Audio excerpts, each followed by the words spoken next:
During pregnancy, you need all the supports you can get from your core.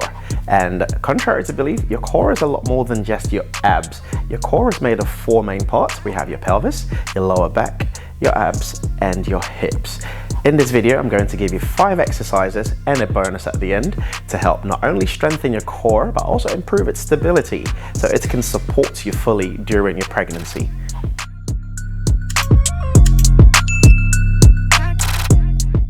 So a bit of backstory, I've been a prenatal trainer for over a decade now, and I've got children and a wife. So I have a little bit of a personal experience in that department.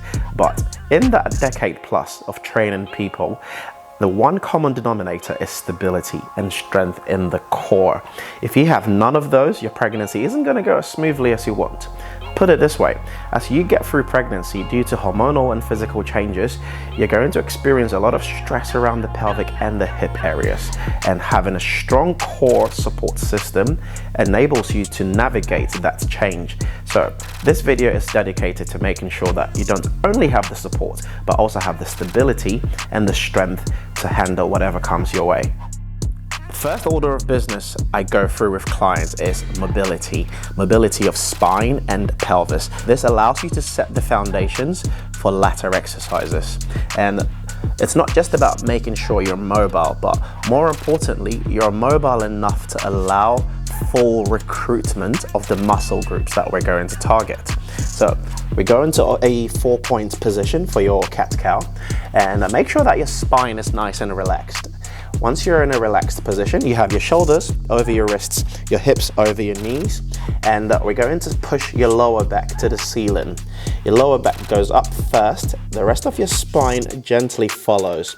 Try and inhale nice and slowly here, and you exhale.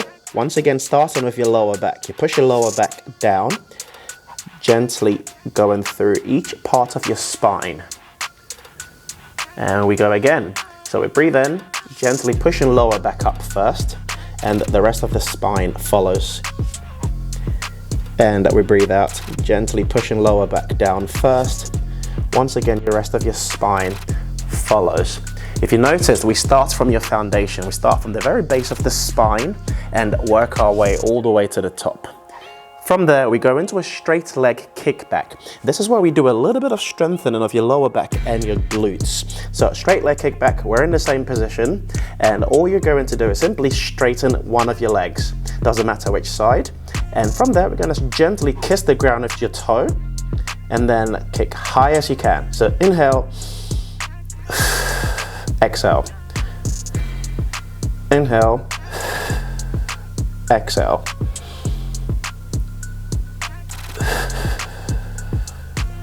So you're not just kicking to the ceiling. You want to make sure that when you kick to the ceiling, you're feeling your glute and that lumbar spine just above your glute area tightly active and engaged. This allows you to recruit your glutes and your lower back muscles to a very high degree. From there, we're going to go into a pelvic tilt. So this is also a bit of mobility and strengthening of pelvis and lower spine, lower back areas. Going to lie down. And once you're in a lie down position, so you're going to breathe in into stomach. And once you've taken enough air in, your goal here is simply push your lower back deep into ground, breathe all the air out, and start again. So inhale,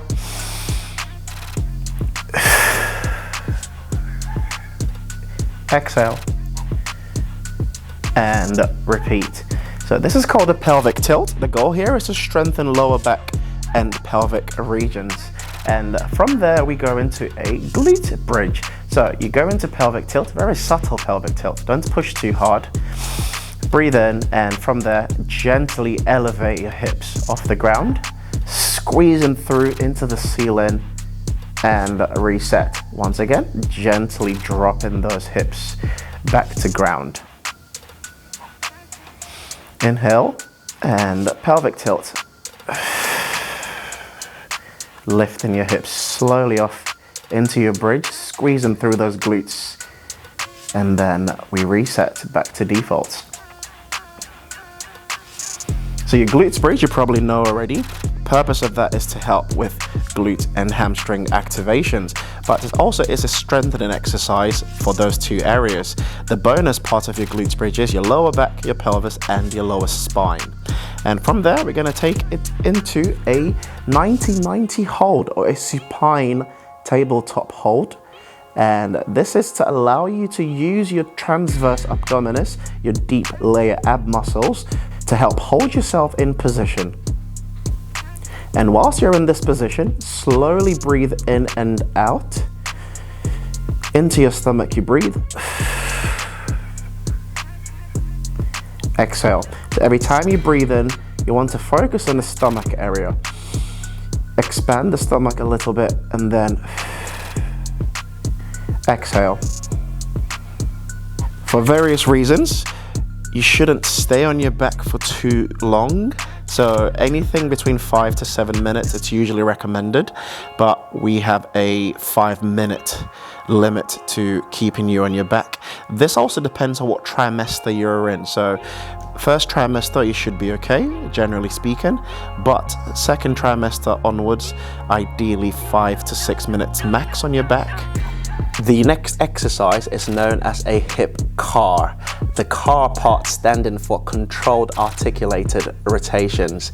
We're staying on all fours, as you can tell, and it starts with an abduction. So you go into a bit of a fire hydrant type position.